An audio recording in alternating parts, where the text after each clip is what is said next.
Olá, sejam bem-vindos ao TV Síntese Semanal. Eu sou Rafael Buco e está aqui a Miriam Aquino também, do outro lado, lá em Brasília. Miriam, como vai? Bom dia, Rafa. Bom dia a todos que nos assistem. Vamos lá na nossa avaliação da semana. Vamos lá, eu acho que a pauta dessa semana não tem como escapar. É o julgamento do caso Unity Vivo, que vai acontecer nessa sexta-feira lá no colegiado da Anatel. Você fez uma matéria muito importante essa semana a respeito de mudança aí no desenvolvimento deste trâmite, né? O que que você anda apurando? O presidente da Anatel, o Carlos Baigorre, foi atuar, né? Porque estava uma coisa. O que esse, o- Acho que esse longo tempo que o processo está na mão do relator, né, tem mais de ano, né, o que se constatou, assim, pelo menos que a gente ouviu muito no mercado, o tempo dilui um pouco aquele posicionamento da área técnica da Procuradoria contra, né, a coisa, assim, o mercado, mesmo os mais aguerridos, avaliam que, enfim, não é praxe da Anatel negar por completo uma operação, ela sempre busca colocar remédios, né? Mas, assim, o que se via era consternação, porque ninguém conseguia entender como é que se ia fazer, construir remédios a partir de um acordo que não existia na prática, quer dizer, não se entendia como é que era o movimento da Anatel, né? A autocomposição proposta pelo conselheiro Alexandre é um fato inédito e, pelos pareceres apresentados, seria até ilegal, né? Então, aí acho que o que aconteceu é que o Baigorre assumiu o seu papel de presidente e foi tentar buscar uma solução, porque está tudo muito mal parado. Ele conversou com todo mundo, pediu sugestões para todo mundo, inclusive para a TIM, quer dizer, para Claro, para todas as grandes operadoras, não só para as Unifiques e coisa. E imagino que ele vai tentar construir uma solução a partir do que ouviu de todos no mercado, né? É por isso que não se sabe se hoje vai ter a decisão, porque ele deve, enfim, não sei se deu tempo para ele construir essa solução, que não é uma solução fácil. Não, assim, qualquer que seja o remédio, o que se avalia é que vão haver novos remédios e aí não se sabe se a Unity aceitará. Vai depender muito de como é que vai se pesar, se dosar esse remédio, né? Você tinha feito uma matéria na semana passada falando que a nota tanto da Telefônica da Wind quanto o primeiro, se posicionando em relação ao primeiro parecer do jurista, puxa, esqueci o nome, do Floriano Azevedo Floriano Marques. Marques, obrigada, a idade vai pesando. É, de que ele se posicionava como, olha, a gente está aqui querendo, a gente aceita novos condicionamentos, era um pouco a posição, né, muito da Telefônica, vai sempre busca conciliar, né? Agora, precisa saber quais são os limites, ou qual é a extensão desses novos condicionamentos, né? A Associação NEL e a Abramult. A NEL representa as operadoras de médio porte, muitas voltadas para mercado corporativo, e também tem as empresas torreiras, algumas nas suas hojas, A e a, Brintel. A Brintel. e a A Abrintel, Brintel e Telcomp, que são partes que reclamaram lá no processo. que reclamar. Mas, assim, as que contrataram pareceres com mais repercussão foram a Abrintel e a Associação NEL, são as que estão mais atuantes, né? A Telcomp está mais com os flaps um pouquinho mais recolhidos aí nessa hora. É isso. A reunião começa hoje às 2 horas da tarde, 3 horas da tarde, né? O que todo mundo imagina é que o conselheiro vai ler 200 páginas dele, então eu vou ficar até umas 8 horas da noite ouvindo o seu brilhante, a sua brilhante peça jurídica, né? Vamos lá.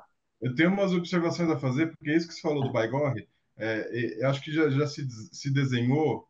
Na segunda já tinha uma mensagem que é a relação institucional da Anatel com o CAD.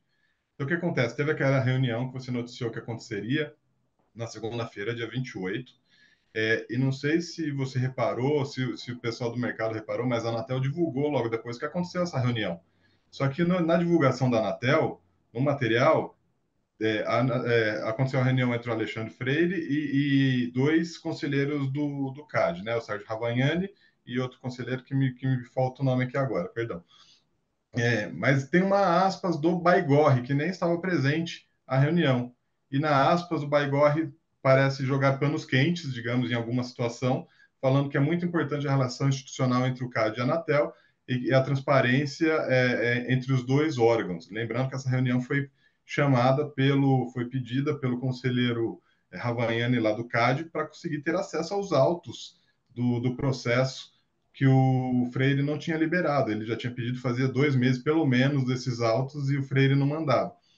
E aí tem gente que fala que essa reunião foi tensa, assim, que ele falou, pô, você devia ter mandado isso faz tempo, não pode não ter mandado isso para o CAD, nós somos uma autarquia, nós temos, né, enfim, uma autoridade aqui para julgar o processo, ele está sendo transformado, a gente precisa saber disso. Então, teve essa questão. Logo na sequência, no mesmo dia, ou na virada do dia, a presidência da Anatel, no caso foi o conselheiro Moisés Moreira, porque o Baigorre estava viajando, mandou para o CAD os autos e a presidência respondeu perguntas feitas pelo CAD. Não foi o relator, foi o Alexandre Frei. E ao responder essas perguntas, questionou não, mas rebateu algumas das hipóteses ou afirmações apresentadas pela Winit ao longo do processo. Né? Por exemplo, a Winit fala ali nas suas argumentações no CAD que cidades com mais de 100 mil habitantes podem ser inviáveis para PPPs entrarem, com instalarem novas antenas. São cidades que são muito tomadas, enfim, por infraestrutura, é difícil ter terreno, é difícil conseguir instalar uma nova rede 5G. E a Anatel fala que, olha, não é bem assim. A gente, inclusive, modelou o edital, lembrando que isso é assinado pelo Moisés Moreira, tá? Então, não é pelo relator e não é pelo Baigor, mas era o presidente em exercício. A gente modelou o edital de forma que pudesse ter um entrante usando esse espectro nacional de 700. Então, a gente via, assim, a possibilidade de chegar nessas cidades. A gente não analisa a possibilidade de entrada de um competidor nas cidades apenas pelo número de habitantes, mas também pelo potencial que aquele espectro traz.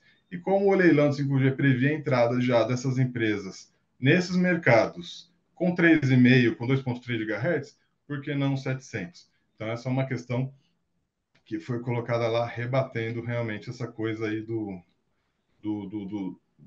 recorte populacional que a Winnet apresentou no processo. Tá? Tem uma outra questão também, que a pergunta mas o CAD perguntou, mas a Vivo está com um espectro saturado em 700 GHz, ela precisa desse espectro para melhorar a sua cobertura, isso é essencial? E aí a Anatel responde, se isso estiver acontecendo, ela tem alternativas que não dependem da aquisição de mais espectro ou do uso de mais espectro. Ela tem outras frequências e ela tem a possibilidade de instalar mais estações radiobases, de instalar mais antenas. Só que essas alternativas são mais caras para ela. Então, assim, esse acordo ele é eficiente em termos empresariais para a Vivo, mas não necessariamente a única solução para a melhoria da rede, como fazem entender assim os argumentos apresentados pelos advogados, que é natural dentro do processo lá no CAD. Então, assim, teve Interessante. bastante, achei interessante, teve rusgas, as rusgas institucionais, tá?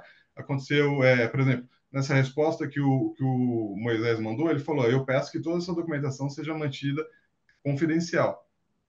E o relator, o Ravagnani, falou: não vai ser toda a documentação, eu vou liberar essas respostas que você está me mandando, e liberou.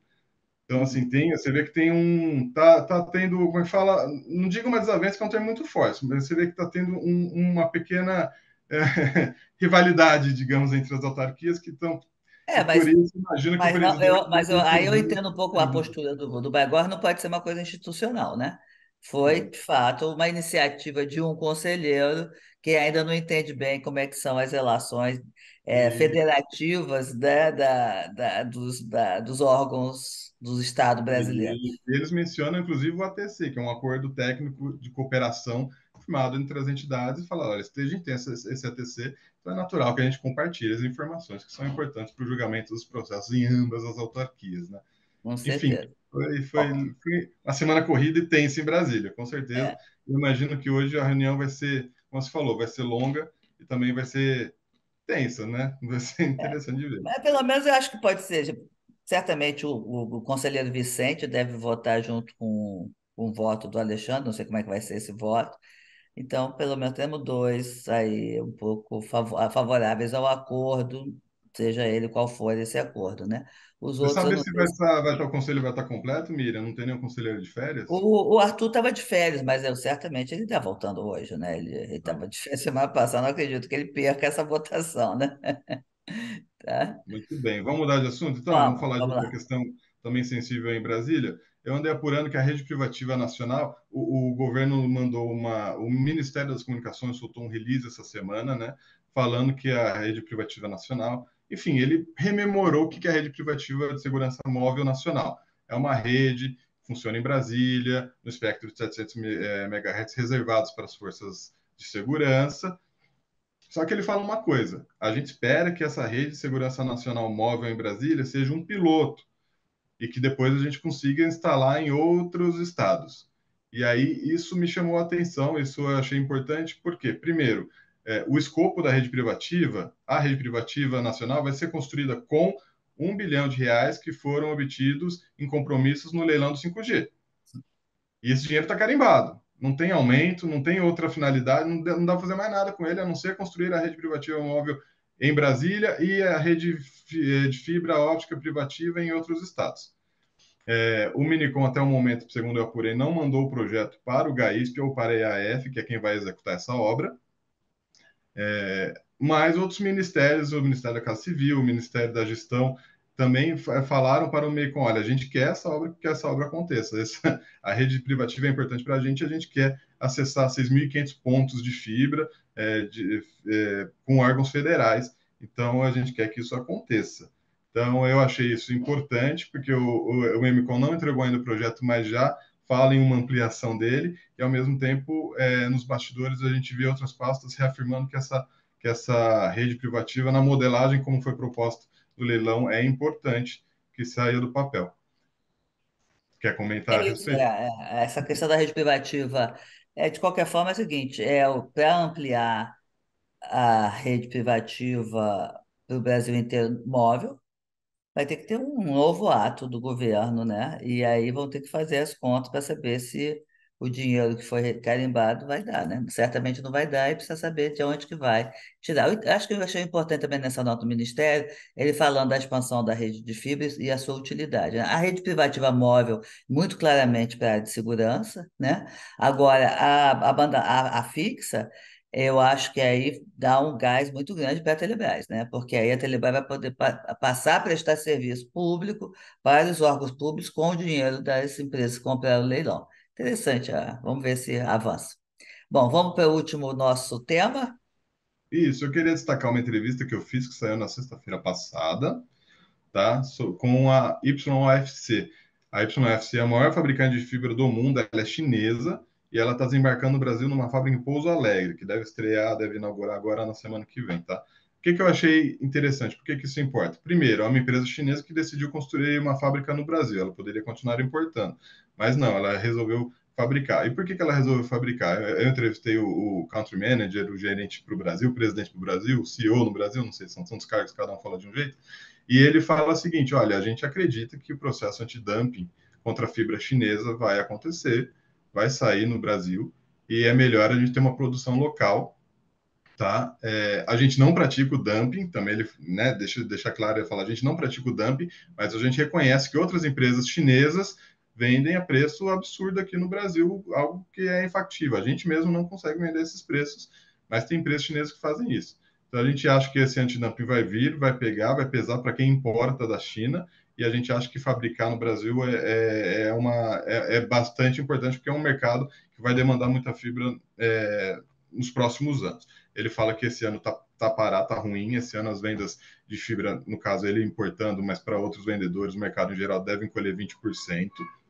Ano que vem o mercado vai ficar estável, mas a partir de 2025 ele prevê uma ascensão aí ininterrupta, vai crescer dois dígitos, de 10 a 20% ao ano a partir de 2025. Então a expectativa é positiva. Então é um novo concorrente, a gente tem fábrica no Brasil de quem? A gente tem da Prisma, a gente tem Tem Furcal, a gente tem frutal, é, a gente tem tem uma umas meia coisas dúzia aí importantes de aqui, né? fabricantes. Não é um mercado fácil de fibra no Brasil, justamente por causa dessa importação, mas eu acho que passa essa mensagem de que tem agentes globais aí que estão se movimentando na expectativa de que o governo, de fato, imponha alguma tarifação, alguma taxa para combater o dumping da China. Lembrando que isso aconteceu na Europa, isso aconteceu na Inglaterra, que não é mais União Europeia, e os Estados Unidos, bem, os Estados Unidos proibiram, né, a importação de alguns produtos de tecnologia da China, inclusive a fibra, né?